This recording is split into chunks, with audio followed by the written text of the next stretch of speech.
The European Union did pursue the right path, and we shouldn't forget that we've always acted together as 27 member states. Every step was coordinated together, and I'm profoundly convinced that this is the right way forward. We shouldn't forget in the summer of last year, and it's not even 6 months ago, there were over 160 different people bidding for vaccines, trying to invest in research and development of a vaccine. These were huge numbers, and of these 160 candidates and more, we filtered out the 6 contracts that we now have. And we all know that these 6 contracts were the right place to focus on, because they comprise not just BioNTech, AstraZeneca, Johnson & Johnson, Moderna, CureVac and Sanofi. All of those are covered. And these are all products that have made good progress.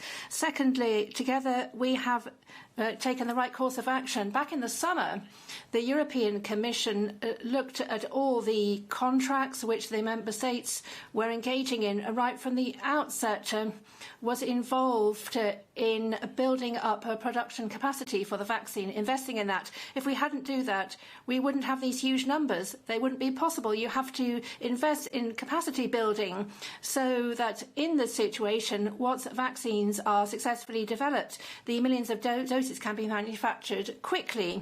We've pursued that path together because we knew that we had to develop a joint vaccination strategy. We want to have common logistics, and this is now demonstrated as being the right course of action.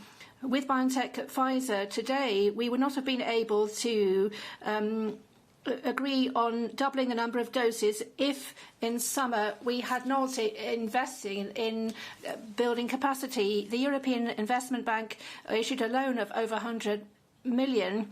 The European Commission has invested in capacity building, not just for BioNTech Pfizer, but for all the other companies with whom we have contracts. And what we now see is that we are reaping the benefit of that.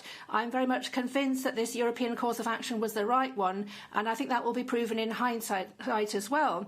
There's a second point which, in my view, which I think is overlooked. We're not just talking about us in Europe, of course, we're talking about our neighbourhood as well.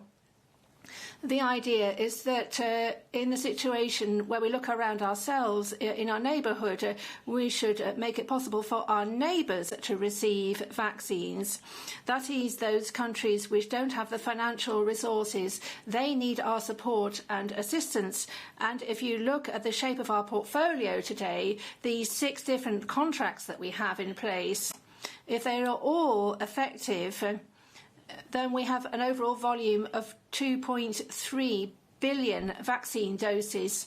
Sometimes you have to provide 2 vaccinations, so that can't be translated in the number of vaccinations itself, but this is a large portfolio, a large range that shows that we have more than sufficient vaccine, and that shows that we in Europe should think not only of ourselves but also of our neighbourhood and our vicinity, that we think of other countries which require more support.